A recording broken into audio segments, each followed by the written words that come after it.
In the bitter winter of 1834, 3 identical boys were born in the small town of Millbrook, New Hampshire. What should have been a blessing for Reverend Thomas Mitchell and his wife became the beginning of a nightmare that would challenge everything. The medical world thought it understood about human nature. Before we jump back in, tell us where you're tuning in from.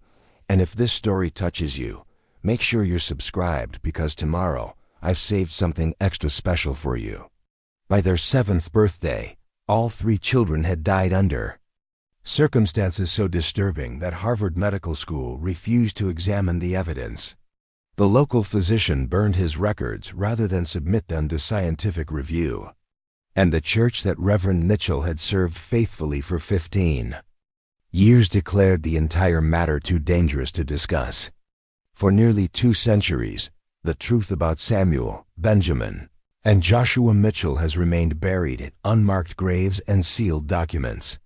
But recently discovered letters from the town's former doctor reveal a medical anomaly so unprecedented that modern science still cannot explain what happened in that remote New Hampshire parish. The boys shared more than just identical faces. They shared something that defied every law of biology and challenged the very foundations of what it means to be human. The story begins with Dr. Elizabeth Crawford, a young physician who had recently completed her studies at the Female Medical College of Pennsylvania. In 1834, she was one of only a handful of women practicing medicine in New England, and her arrival in Millbrook had been met with considerable skepticism from the town's conservative residents. Dr. Crawford had accepted the KIFO position as the town's assistant physician, partly out of necessity and partly out of a desire to prove herself in a profession dominated by men. Millbrook was a typical New Hampshire farming community, nestled in the White Mountains and populated by families who had worked the same land for generations. The town's main industries were logging and small-scale agriculture, with most residents living simple lives centered around the church and seasonal work. Reverend Thomas Mitchell had served the community's Presbyterian congregation for 15 years, earning respect for his thoughtful sermons and compassionate care of his parishioners. Thomas Mitchell was a man of deep faith and scholarly inclinations. He had studied theology at Dartmouth College before accepting his calling to serve the rural communities of New Hampshire. His wife Martha was the daughter of a local farming family who had married the young minister shortly after his arrival in Millbrook. For the first 10 years of their marriage, the couple had struggled with infertility, leading many in the congregation to whisper about divine judgment or hidden sins. When Martha finally became pregnant at age 32, the entire community celebrated the news as a sign of God's favor. The pregnancy proceeded normally through the summer and fall of 1833, though Dr. Crawford noted in her private records that Martha seemed unusually fatigued and complained of strange sensations that she described as feeling like multiple heartbeats within her womb. The birth occurred during a fierce blizzard on January 15th, 1834. Dr. Crawford had been summoned to the Mitchell home in the early hours of the morning, struggling through knee-deep snow to reach the modest parsonage that sat adjacent to the white-steepled church. What she encountered there would haunt her for the rest of her medical career. Martha Mitchell's labor was unusually difficult, lasting nearly 18 hours. But what made the delivery truly extraordinary was not the duration, but the discovery that she was carrying triplets.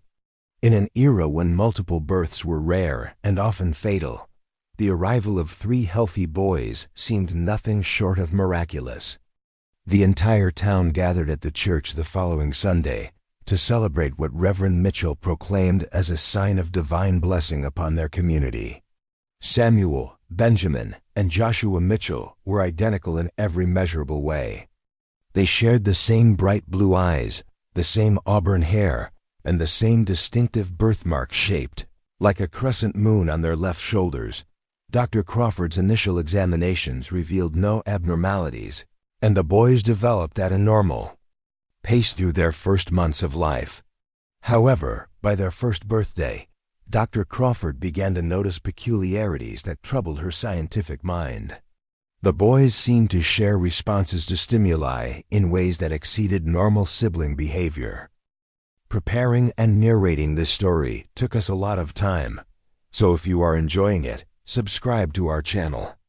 It means a lot to us. Now back to the story.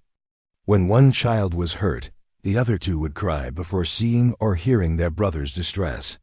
When one fell ill with a fever, the other two would develop identical symptoms within hours, even when they had been kept in separate rooms.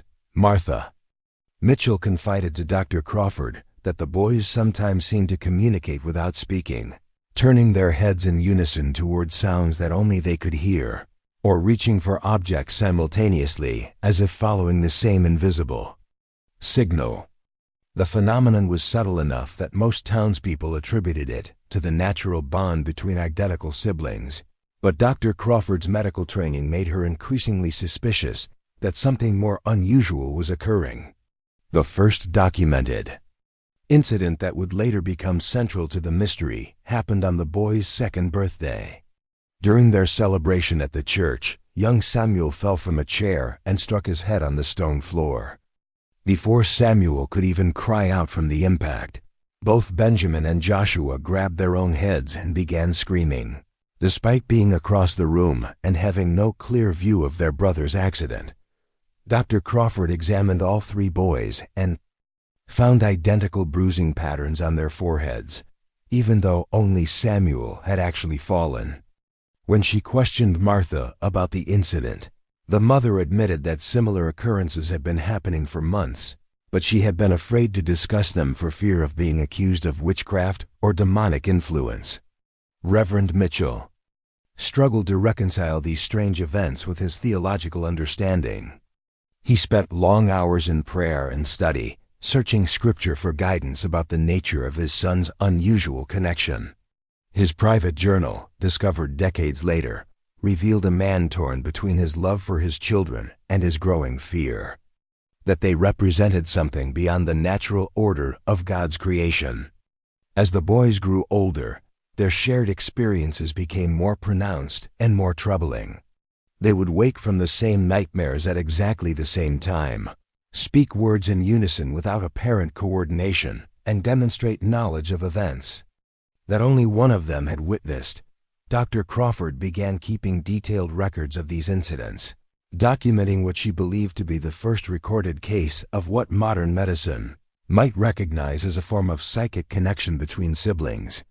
The town's reaction to the Mitchell boys evolved from celebration to suspicion as more residents witnessed their unusual behavior. Some attributed the phenomena to divine blessing, seeing it as evidence that God had marked the children for special purposes. Others whispered about darker explanations, suggesting that Martha Mitchell had made unholy bargains during her difficult pregnancy, or that the boys were possessed by spirits that allowed them to share consciousness. Dr. Crawford found herself caught between her scientific curiosity and the growing social pressure to minimize or explain away the boys' abilities. She corresponded with colleagues at medical colleges in Boston and Philadelphia, describing the symptoms she had observed and seeking guidance from physicians who might have encountered similar cases. The responses she received ranged from skepticism to outright dismissal, with most doctors suggesting that she was allowing superstition to cloud her medical judgment. By their fourth birthday, the Mitchell boys had become local celebrities of the sort, with visitors from neighboring towns coming to witness their synchronized behaviors and apparent telepathic communication.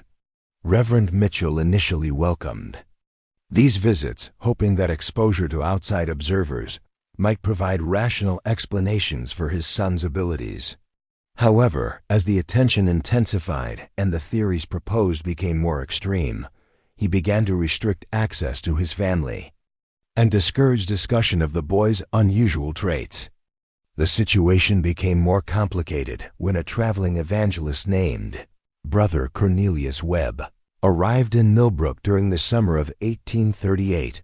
Webb claimed to be an expert in spiritual phenomena and convinced a significant portion of the congregation that the Mitchell boys were either blessed by God with prophetic abilities or cursed by demonic forces.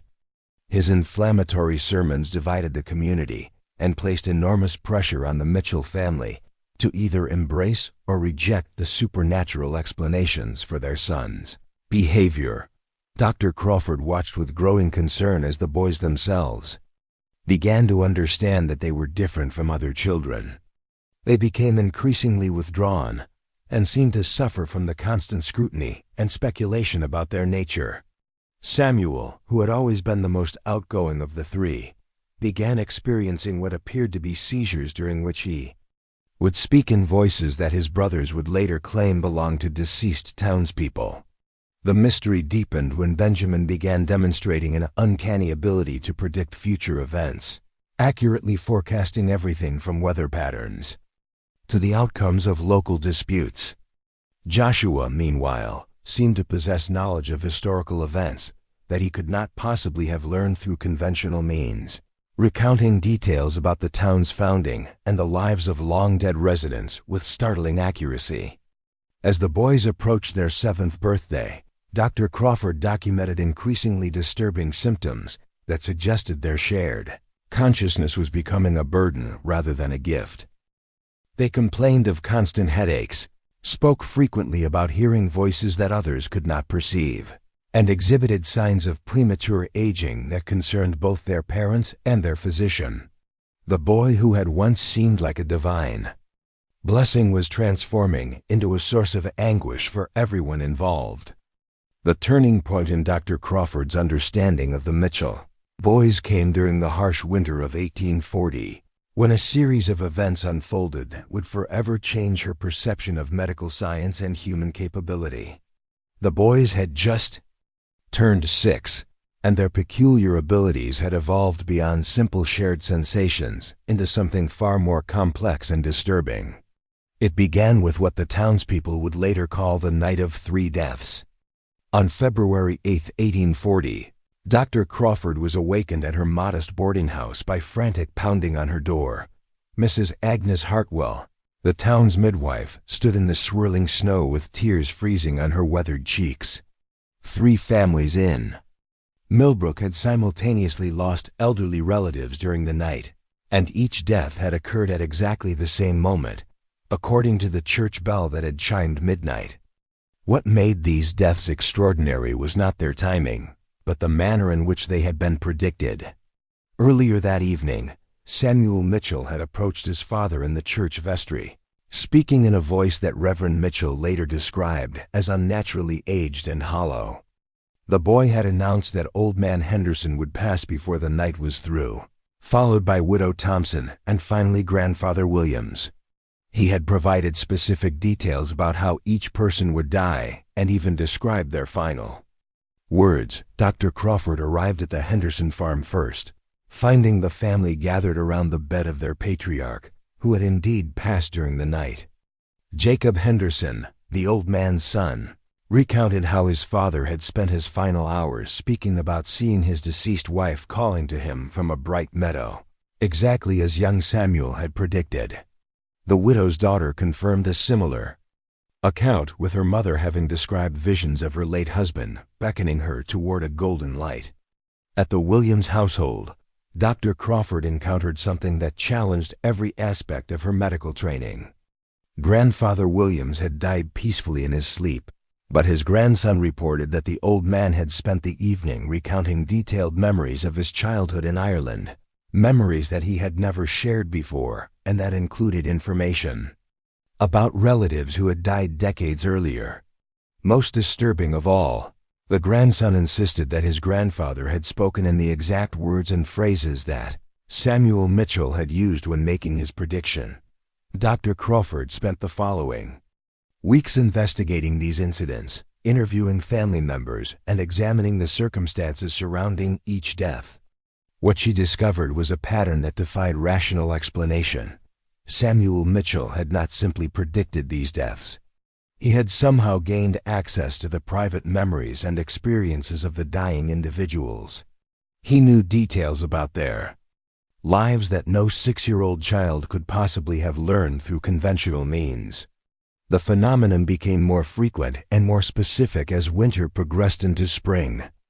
Benjamin Mitchell began experiencing what his mother described as waking dreams, during which he would describe events happening in distant locations with startling accuracy. On one memorable occasion, he provided a detailed account of a barn fire occurring on the Prescott farm, located nearly 10 miles from Millbrook. When riders were sent to investigate, they found the barn indeed ablaze, exactly as Benjamin had described, including the specific animals that had been rescued and the direction from which the wind was fanning the flames. Joshua Mitchell's abilities manifested differently, but proved equally unsettling. The youngest of the triplets began speaking in languages that no one in Millbrook could identify, producing complex sentences in what appeared to be multiple foreign tongues. Dr. Crawford made careful phonetic transcriptions of these utterances and sent them to linguistic scholars at Harvard University, hoping to identify their origins. The response she received from Professor Edmund Blackwood of the Classical Languages Department left her profoundly shaken. According to Professor Blackwood, Joshua was speaking fluent Latin, ancient Greek, and what appeared to be medieval French, demonstrating grammatical sophistication that would challenge advanced university students. Most impossibly, the child was also producing sentences in Aramaic, a language that had been extinct for centuries and was known only to a handful of biblical scholars. Dr. Crawford arranged to have Joshua examined by visiting academics who specialized in ancient languages. Professor Nathaniel Morse from Dartmouth College spent 3 days in Millbrook, conducting extensive interviews with the boy. His written report, which Dr. Crawford preserved in her private files, described Joshua as possessing knowledge of classical literature, historical events, and theological concepts that exceeded the education of most seminary graduates. During one particularly memorable session, Joshua recited portions of philosophical texts written by Marcus Aurelius, providing commentary and interpretation that demonstrated deep understanding of Stoic philosophy. When Professor Morse asked the child where he had learned these things, Joshua replied in perfect Latin that the knowledge came from voices that spoke to him during the quiet hours between sleep and waking. The academic community's response to these reports was swift and decisive rejection. Letters from universities throughout New England dismissed Dr. Crawford's documentation as either fabricated or the result of elaborate deception by the Mitchell family. Several prominent physicians suggested that she was suffering from hysteria brought on by the isolation of rural practice and the strain of being a woman in a male-dominated profession. This institutional skepticism drove Dr. Crawford to pursue her investigations with even greater determination. She began conducting controlled experiments with the boys, testing their abilities under carefully monitored conditions, designed to eliminate any possibility of fraud or coincidence. Her methodology was rigorous by the standards of 1840s medical science, involving multiple witnesses, detailed written records, and attempts to replicate results. One such experiment involved separating the boys into different locations and testing their claimed telepathic connection. Samuel was placed in the church basement with Reverend Mitchell observing, while Benjamin remained in the parsonage under Dr. Crawford's supervision, and Joshua was taken to the schoolhouse with the teacher, Miss Rebecca Stone, serving as witness. At predetermined intervals, one boy would be shown a specific object or asked to perform a particular action, while the others would be questioned about what they sensed or felt. The results were consistently extraordinary. When Samuel was shown a red leather-bound Bible and asked to hold it, Benjamin immediately began reciting passages from the book of Revelation, without having seen the book or received any signal about its contents. Joshua, meanwhile, began speaking in what Miss Stone later identified as Biblical Hebrew, producing what appeared to be alternative translations of the same passages his brother was reciting in English. Dr. Crawford repeated these experiments dozens of times, varying the conditions and the participants to eliminate any possibility of cheating. The boys' accuracy remained unnaturally high, approaching 100% in their ability to share sensory experiences and knowledge across physical distances. She documented their responses with meticulous care, creating a body of evidence that she hoped would eventually convince the medical establishment to take serious notice of the phenomena. However, the boys' extraordinary abilities came at an increasingly visible cost to their physical and mental health. Dr. Crawford observed that they were aging at an accelerated rate, developing lines around their eyes and a premature gravitas that made them appear far older than their chronological age. They complained frequently of severe headaches, particularly after episodes of shared consciousness or supernatural communication. More concerning was their growing detachment from normal childhood activities and social relationships. The boys showed little interest in games, toys, or the company of other children their age. Instead, they spent long hours in serious conversation with each other, often discussing topics that seemed far beyond their years. Martha Mitchell confided to Dr. Crawford that she sometimes felt as though she was caring for 3 elderly scholars, trapped in the bodies of young children. The isolation of the Mitchell family intensified as word of the boys' abilities spread beyond Millbrook. Curious visitors arrived regularly, some seeking supernatural healing or prophecy, others hoping to expose what they assumed must be an elaborate hoax. Reverend Mitchell found himself caught between protecting his family's privacy and fulfilling his pastoral duties to a congregation increasingly divided about the nature of his son's gifts. Brother Webb, the traveling evangelist, returned to Millbrook in the spring of 1841 with a larger following and more extreme theories about the boys. He had spent months traveling throughout New England, gathering testimonies from people who claimed to have witnessed similar supernatural phenomena. His sermons now portrayed the Mitchell triplets as harbingers of either divine revelation or demonic apocalypse, depending on the theological leanings of his audience. The evangelist's influence created a climate of fear and suspicion that made normal life increasingly difficult for the Mitchell family. Some townspeople began avoiding the church altogether, afraid that proximity to the boys might expose them to supernatural forces they did not understand. Others became obsessively interested in the children, seeking private audiences and making pilgrimages to the parsonage in hopes of witnessing miracles.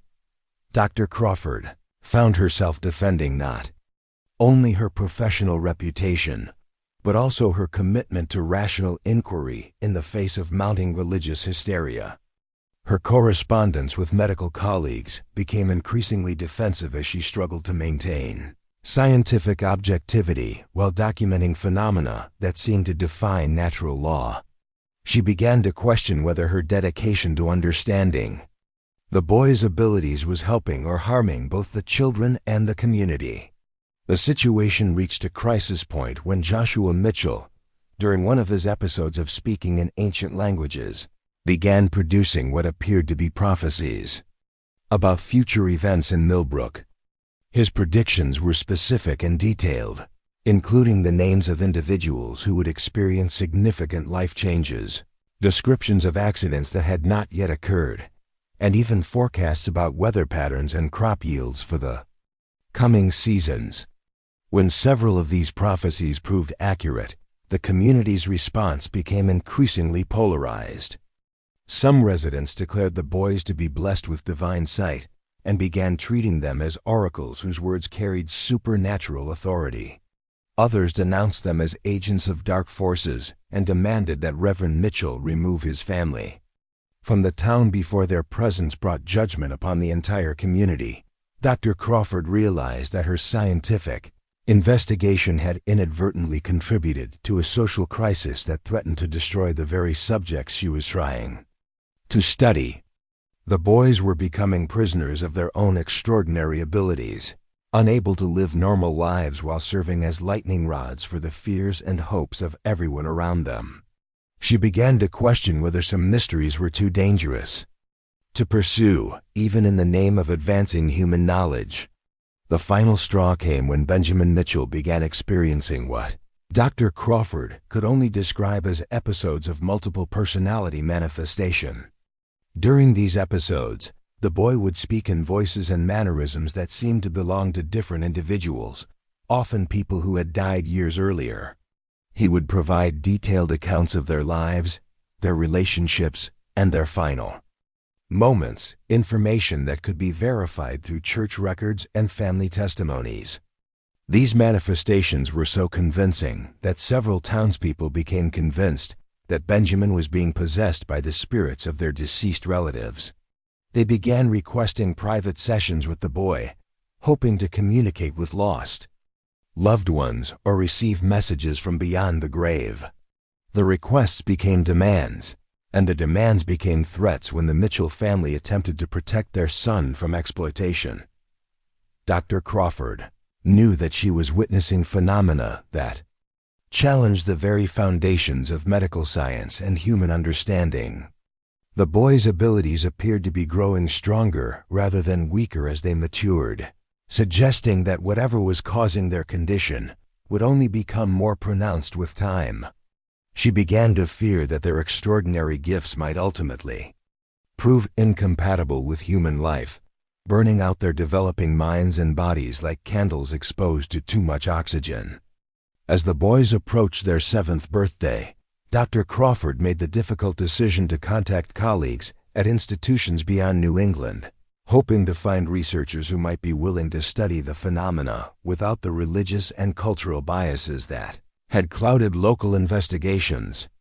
She wrote detailed letters to medical schools in New York, Philadelphia, and Baltimore, including copies of her documentation and offering to facilitate examinations by qualified specialists. The responses she received were uniformly discouraging. Most institutions declined to investigate, citing concerns about fraud, superstition, or association with unscientific pursuits. Several prominent physicians wrote condescending replies suggesting that Dr. Crawford's gender and isolation had compromised her judgment, and that she should focus on more conventional medical practice rather than chasing supernatural fantasies. One response, however, proved different from the others. Dr. Marcus Wellington of the Philadelphia College of Medicine expressed cautious interest in her documentation and suggested that the phenomena she described might represent an unknown neurological condition rather than supernatural manifestation. He proposed a series of examinations that could be conducted discreetly, without the religious overtones that had complicated her local investigations. Dr. Crawford saw this correspondence as her last hope for subjecting the boy's condition to rigorous scientific analysis before their situation deteriorated further. She began making arrangements for the Mitchell family to travel to Philadelphia, despite Reverend Mitchell's reluctance to expose his sons to additional scrutiny. The journey would require careful planning and significant financial resources, but Dr. Crawford believed it represented their only chance to find answers that might help the boys live normal lives. However, as she prepared for this crucial trip, Dr. Crawford began to notice changes in the boys that suggested time might be running out. Their physical decline was accelerating, and their episodes of supernatural communication were becoming more frequent and more intense. She feared that whatever force was driving their extraordinary abilities might soon consume them entirely, leaving behind only the memory of 3 children who had briefly transcended the boundaries of human experience before paying the ultimate price for their gifts. The letter that changed everything arrived on a gray October morning in 1841, delivered by a messenger who had ridden hard from Boston through the early winter storms. Dr. Crawford recognized the seal of Harvard Medical School immediately, though the weight of the envelope suggested far more than a routine correspondence. Inside, she found not the dismissive rejection she had come to expect, but an urgent summons that would expose the true scope of what was happening to the Mitchell boys. Professor Charles Whitman, head of Harvard's newly established Department of Mental Sciences, had written in his own hand, requesting an immediate meeting with Dr. Crawford. The letter contained phrases that sent chills through her medical training.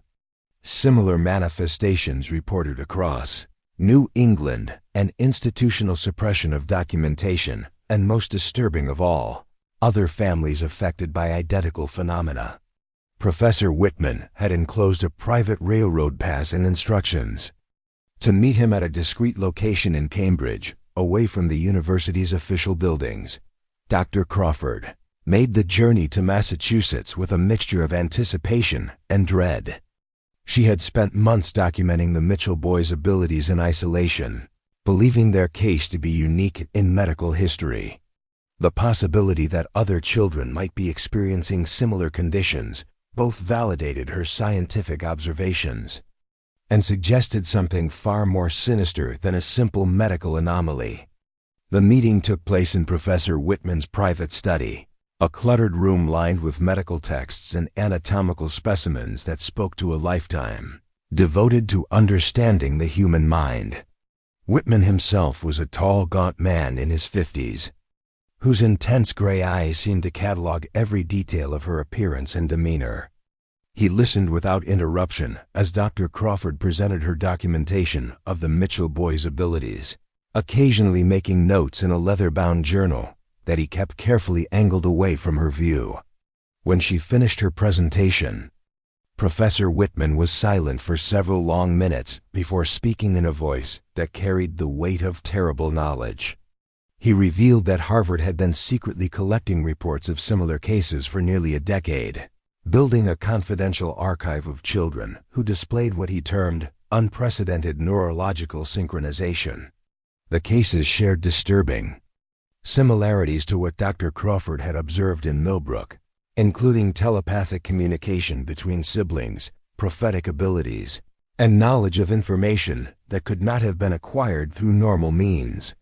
Professor Whitman opened a locked cabinet and withdrew a thick folder containing dozens of medical reports from physicians across New England and beyond. Each case involved multiple birth siblings, usually twins or triplets, who had developed extraordinary mental connections that defied scientific explanation. The documentation revealed a pattern that made Dr. Crawford's blood run cold. In every single case, the affected children had died before reaching their 8th birthday, usually within days or weeks of each other, despite showing no signs of conventional illness or injury. The professor's own investigation had begun 5 years earlier when his colleague, Dr. Samuel Morrison, had documented a case involving twin sisters in Salem, Massachusetts. The girls had demonstrated abilities nearly identical to those of the Mitchell boys, including shared sensory experiences, communication with deceased individuals, and prophetic visions. Dr. Morrison had been preparing to present his findings to the American Medical Association when both children had suddenly died in their sleep on the same night, with no apparent cause of death. Subsequent autopsies had revealed brain structures that Dr. Morrison described as unlike anything in medical literature. The girls' cerebral cortexes showed unusual formations that seemed to suggest enhanced neural connectivity, as if their brains had developed additional pathways for processing information. However, when Dr. Morrison attempted to publish his findings, he encountered resistance from both the medical establishment and powerful political figures who deemed such research dangerous to public order. Professor Whitman explained that similar pressures had been applied to other physicians who had documented comparable cases. Medical journals refused to publish articles on the subject. Universities withdrew funding from researchers who pursued such studies, and doctors who persisted in their investigations found themselves ostracized from professional communities. The suppression appeared to be coordinated and systematic, suggesting that powerful interests were working to keep these phenomena hidden from public knowledge. The revelation that shocked Dr. Crawford most profoundly was Professor Whitman's theory about the underlying cause of these manifestations. Based on his analysis of multiple cases, he believed that certain children were being born with enhanced sensitivity to what he called collective human consciousness, a theoretical field of shared mental energy that connected all human minds. At a subconscious level, These children, he hypothesized, were accessing memories, emotions, and knowledge that belonged to the entire human community, both living and dead. The professor's research had identified several environmental factors that seemed to correlate with the development of these abilities.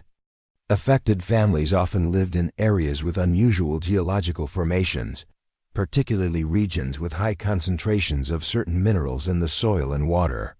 They frequently resided near sites that had experienced significant historical trauma, such as battlefields, cemetery grounds, or locations where tragedies had occurred. Most significantly, the children's abilities typically manifested most strongly in communities where religious or spiritual activities had been practiced intensively for generations. Millbrook, Professor Whitman pointed out, possessed all of these characteristics. The town sat atop a geological formation rich in quartz and iron deposits that some theories suggested might enhance electromagnetic phenomena. The area had been the site of conflicts between colonial settlers and Native American tribes, leaving behind what local legends describe as spiritual disturbances. Most importantly, the Presbyterian congregation had maintained an unusually active prayer and worship schedule for over 50 years, creating what Professor Whitman termed spiritual saturation in the local environment. The professor's theory extended beyond individual cases to suggest a broader pattern of supernatural emergence throughout New England. He believed that the combination of specific environmental conditions and intensive religious practice was creating children who served as conduits for forces that human society was not prepared to understand or control. These children were paying the ultimate price for their extraordinary abilities, burning out their developing nervous systems through exposure to levels of consciousness that human biology could not sustain. Dr. Crawford learned that the institutional suppression of research into these phenomena was driven by concerns that went beyond scientific skepticism. Government officials and religious leaders feared that public knowledge of such cases might trigger widespread panic or religious hysteria. They worried that parents might begin seeking out conditions that could produce similar abilities in their own children, not understanding the fatal consequences that seemed to accompany such gifts. More disturbing still was Professor Whitman's revelation that some groups were actively attempting to create these conditions artificially. Secret societies and religious cults had begun establishing communities and locations with the geological and historical characteristics associated with supernatural manifestations. These groups were conducting what amounted to human experimentation, hoping to produce children with enhanced mental abilities while remaining ignorant of the deadly consequences their efforts were likely to produce. The professor showed Dr. Crawford correspondence from colleagues who had documented cases in communities that appeared to have been deliberately engineered to foster supernatural phenomena. These settlements combined intensive religious practices with exposure to specific environmental conditions, creating artificial hotbeds of spiritual activity. The results had been uniformly tragic, with multiple families losing children to the same mysterious circumstances that had claimed victims in naturally occurring cases. Professor Whitman's most chilling revelation concerned the acceleration of these phenomena throughout the 1830s and early 1840s. His data suggested that cases were becoming more frequent and more intense, as if some underlying force was growing stronger with each manifestation. He theorized that the children who developed these abilities were not isolated anomalies, but rather early indicators of a larger transformation in human consciousness that could have profound implications for the future of the species. The professor believed that the Mitchell boys represented one of the most advanced cases he had encountered, displaying abilities that exceeded those documented in previous instances. Their telepathic connection appeared stronger, their prophetic accuracy higher, and their access to supernatural knowledge more comprehensive than other children who had manifested similar gifts. This advanced development, he warned, also made them more likely to experience the fatal consequences that had claimed every other documented case. Dr. Crawford's meeting with Professor Whitman concluded with an offer that both thrilled and terrified her.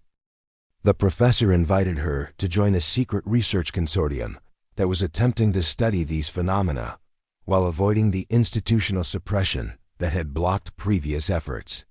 The group included physicians, scientists, and scholars from universities across the northeastern United States, all working under conditions of strict confidentiality to understand the forces that were manifesting through children like the Mitchell boys. However, participation in this research would require Dr. Crawford to make difficult choices about her relationship with the Mitchell family and her community in Millbrook. The consortium's investigations were necessarily covert, conducted without the knowledge or consent of local authorities and often without the full understanding of the families involved. Previous researchers had been forced to prioritize scientific knowledge over the welfare of individual subjects, a compromise that Professor Whitman acknowledged had contributed to the tragic outcomes that characterized every documented case. As Dr. Crawford returned to New Hampshire with Professor Whitman's revelations weighing heavily on her mind, she realized that her understanding of the Mitchell boys' situation had been transformed completely. What she had initially perceived as a unique medical anomaly was actually part of a larger pattern of supernatural emergence that threatened not only the children directly affected, but potentially the stability of human society itself. The knowledge that other families had experienced identical tragedies cast the boys' declining health in a new and terrifying light. Dr. Crawford now understood that Samuel, Benjamin, and Joshua were not just suffering from an unknown condition, but were likely approaching the same fate that had claimed every other child who had manifested similar abilities. The question was no longer whether they could be cured, but whether they could be saved before the forces they had accessed consumed them entirely. Armed with this new understanding, Dr. Crawford faced a choice that would determine not only her own future, but possibly the fate of the Mitchell family and the community of Millbrook. She could join Professor Whitman's secret research consortium, potentially advancing scientific knowledge while possibly sacrificing the boys she had sworn to protect. Alternatively, she could attempt to shield the Mitchell family from further investigation, knowing that such protection might mean losing the opportunity to find answers that could help other children facing similar circumstances. The decision became more urgent when Dr. Crawford returned to Millbrook to find that the boys' condition had deteriorated significantly during her brief absence. Their episodes of supernatural communication had increased in frequency and intensity, and they were showing signs of physical exhaustion that suggested their extraordinary abilities were consuming their life force at an accelerating rate. Time was running out, and whatever choice she made would have to be implemented quickly if there was any hope of preventing the tragedy that Professor Whitman's research suggested was inevitable. The final crisis began on a frigid December morning, when Dr. Crawford arrived at the Mitchell parsonage to find the boys in a state unlike anything she had witnessed before. Samuel, Benjamin, and Joshua sat motionless in the parlor, their eyes open but vacant, as if their consciousness had departed their physical forms entirely. Martha Mitchell paced frantically between them, calling their names with increasing desperation, while Reverend Mitchell knelt in prayer beside the cold fireplace. The boys had entered this catatonic state during the previous night and had not responded to any attempts at communication or physical stimulation. Their breathing was shallow but steady, their pulses weak but regular, yet they appeared completely disconnected from their surroundings. Most disturbing of all, they moved in perfect synchronization even while unconscious, turning their heads at identical angles and shifting positions at precisely the same moments. Dr. Crawford's examination revealed no conventional medical explanation for their condition. Their pupils responded normally to light, their reflexes functioned properly, and their vital signs remained stable despite their unresponsive state. However, she noticed that their skin had taken on an unusual pallor, almost translucent in quality. and their body temperature had dropped several degrees below normal ranges. They seemed to be existing in a state between life and death, neither fully present nor completely absent. Martha Mitchell explained through tears that the boys had been experiencing increasingly vivid dreams throughout the previous week, often speaking in their sleep about traveling to distant places and communicating with people they described as the waiting ones. They had complained of feeling pulled in different directions, as if invisible forces were tugging at their consciousness and demanding their attention. The night before their current crisis, all three had awakened, screaming about being trapped between worlds and unable to find their way back home. Reverend Mitchell's journal from this period, discovered years later, revealed his growing conviction that his sons were being claimed by supernatural forces beyond his ability to comprehend or combat. He had spent sleepless nights in prayer and study, searching scripture for guidance about spiritual warfare and divine intervention. His writing showed a man wrestling with the possibility that his children's extraordinary gifts might actually be curses that would ultimately destroy them. Dr. Crawford realized that she was witnessing the beginning of the fatal decline that Professor Whitman's research had documented in other cases. The boys appeared to be losing their connection to physical reality as their consciousness became increasingly absorbed by whatever supernatural forces they had accessed. She understood that conventional medicine offered no solutions for their condition, but Professor Whitman's research consortium represented the only hope for intervention based on scientific understanding of similar phenomena. Against her better judgment and the desperate protests of the Mitchell family, Dr. Crawford sent an urgent telegram to Professor Whitman requesting immediate assistance. She knew that involving the consortium would expose the boys to investigations that might hasten their decline, but she also recognized that their current trajectory led inevitably toward the same fate that had claimed every other documented case. The professor's response arrived within hours, accompanied by instructions for procedures that would either save the boys or provide crucial data about the forces that were consuming them.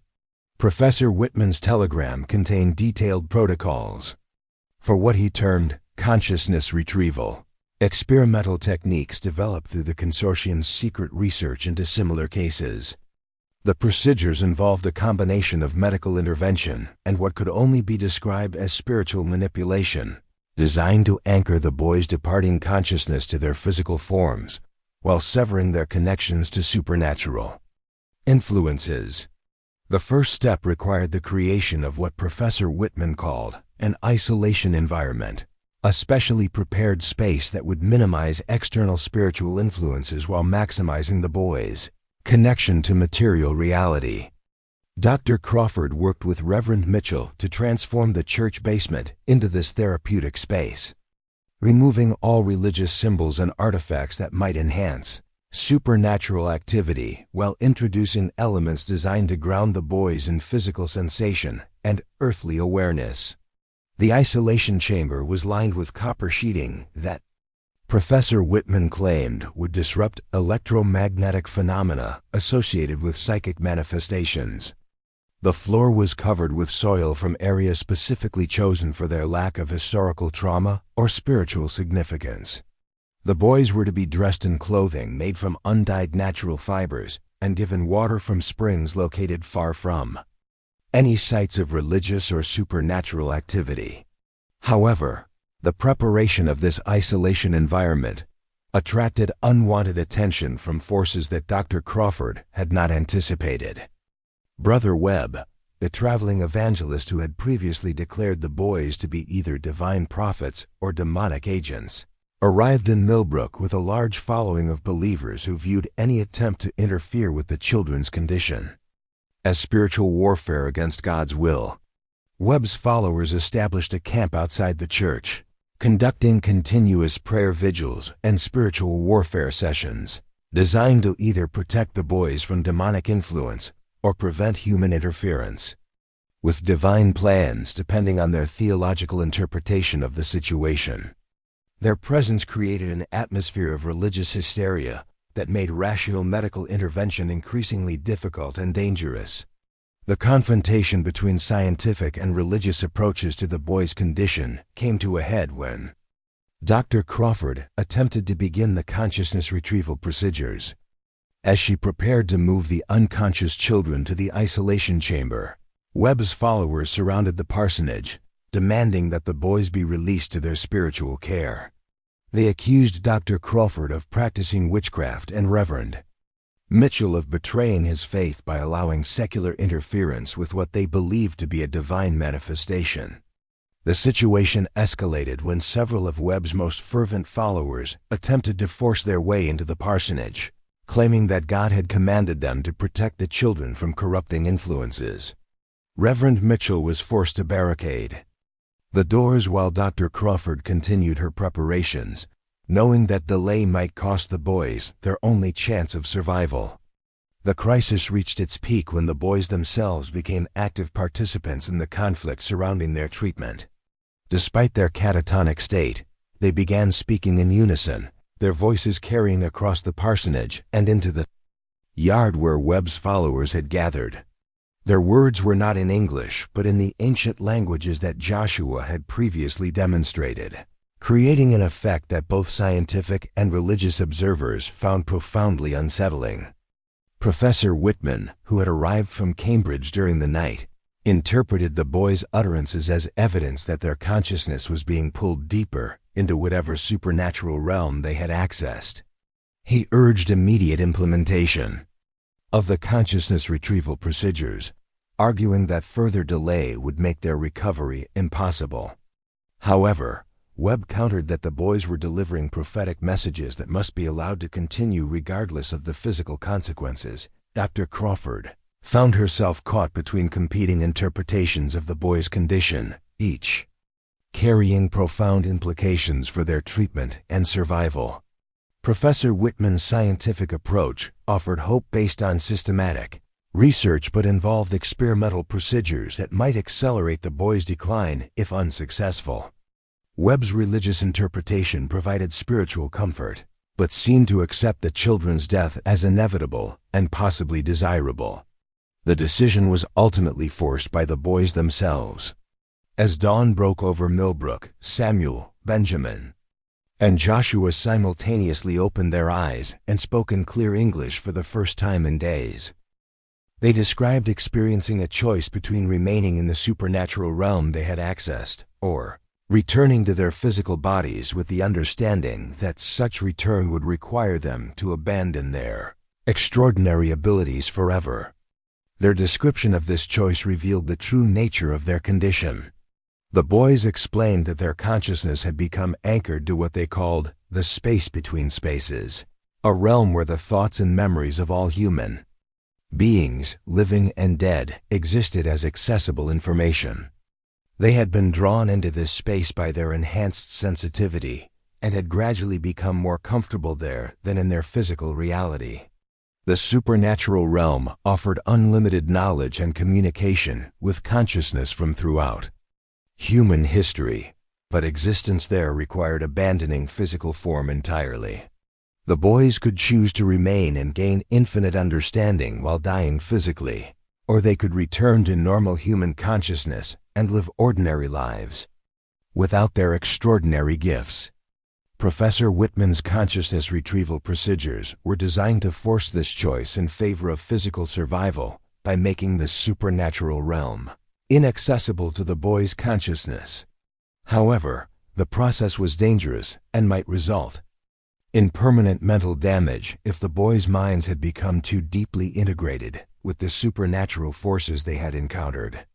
As Dr. Crawford prepared to implement the experimental treatment, she realized that she was essentially asking 3 7-year-old children to choose between transcendent knowledge and ordinary human existence, between unlimited consciousness and normal childhood, between supernatural power and simple survival.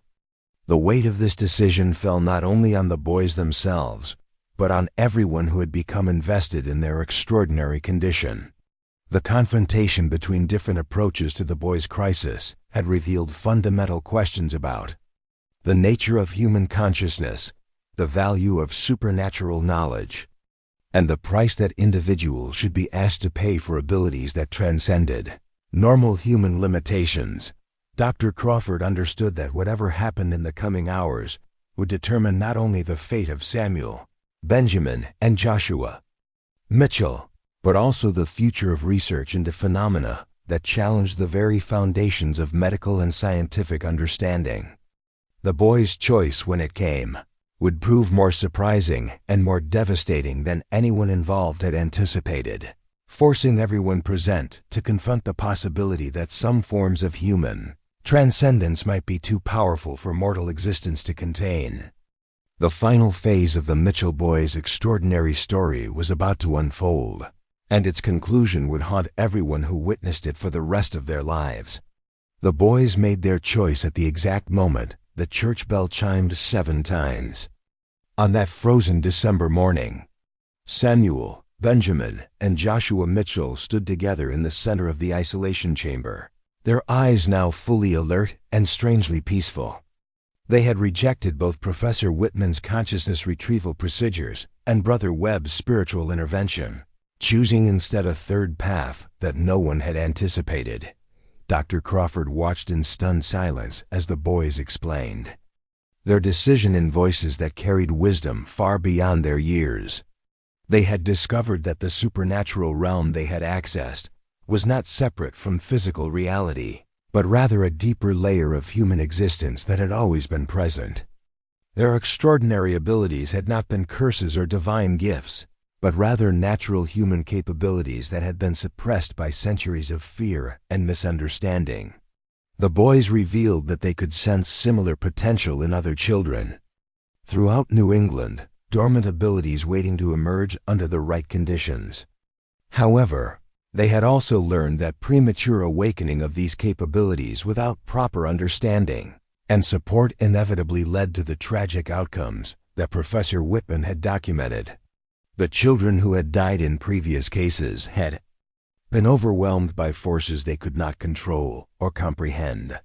Samuel spoke first, his voice carrying an authority that made even Brother Webb fall silent.